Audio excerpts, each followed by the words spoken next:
Bonjour à tous, on se retrouve sur l'hippodrome d'Anguin ce vendredi pour une nouvelle émission Quintet Flash et c'est le premier Quintet de l'année sur l'hippodrome de Soisy, c'est au trot évidemment dans le prix de Sanary-sur-Mer. Une épreuve à l'atelier réservée aux chevaux âgés de 7 à 11 ans, c'est la distance c'est 2150 mètres, évidemment départ derrière l'autostart et Anguin derrière l'autostart, c'est 8 par ligne. On retrouve un lot assez homogène, on va pouvoir je pense dénicher les bonnes bases et peut-être s'appuyer sur une des deux lignes. On voit tout ça avec mon analyse.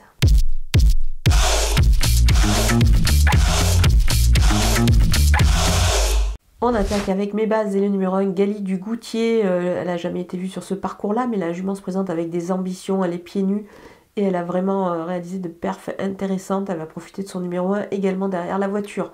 Le numéro 2, Gold Voice, n'a pas été très heureuse dernièrement. C'est pour cette raison qu'on peut la reprendre en grande confiance.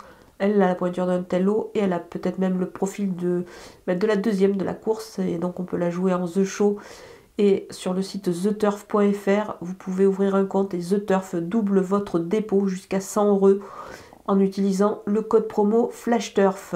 Le numéro 4, Geisha Speed, elle se plaît beaucoup ici. Sur cette piste-là, et avec le numéro 4 derrière la voiture, ça peut être pas mal du tout. Donc à mon avis, elle ne va pas taper loin. Les opposants avec le 5 Great Tigress, elle s'est déjà illustrée sur ce tracé-là, donc c'est pas mal, elle est en forme. À mon avis, elle détient une belle chance ici. Le numéro 7, Fameux Destin, en grande forme. Il enchaîne les succès, mais avec le 7 derrière la voiture, je le vois plus pour une place dans cette épreuve. Le numéro 11, Filio de Loup, sa forme est sûre, même s'il part derrière, il me paraît détenir vraiment une belle chance. Il est à surveiller de très près ici. Le numéro 6, Drop de Colville, il va profiter de son numéro 6, pourquoi pas, pour tenter de se glisser à l'arrivée ici. Attention à lui dans cette épreuve. En coup de poker, c'est le numéro 13 de Glorieuse Carnois, pieds nus ici dans cette épreuve. Elle me semble capable de réaliser vraiment une belle performance. On va la reprendre en grande confiance, donc vraiment attention à elle. Les outsiders avec le numéro 10, Franklin de Mêlée, il n'était pas battu au moment de sa faute à mon avis en dernier lieu, donc on va le surveiller de très près, il peut pourquoi pas accrocher une place.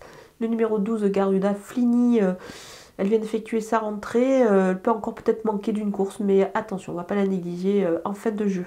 Le numéro 14, Cynthia, n'a pas été très heureuse récemment, donc elle mérite quand même un certain crédit dans cette épreuve. On va essayer de la racheter ici. Le numéro 8, Elixir de Crène. C'est moins évident évidemment avec le 8 derrière la voiture et face aux jeunes, mais on va quand même pas totalement l'écarter, donc attention à lui. On termine avec les délaissés et le numéro 9, Carla du Ulm.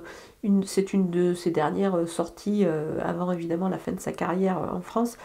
C'est pas évident de la seconde ligne, donc c'est pour cette raison que je vais m'en passer. Le numéro 3, Fétiche Atout, c'est une rentrée, je préfère faire l'impasse ici.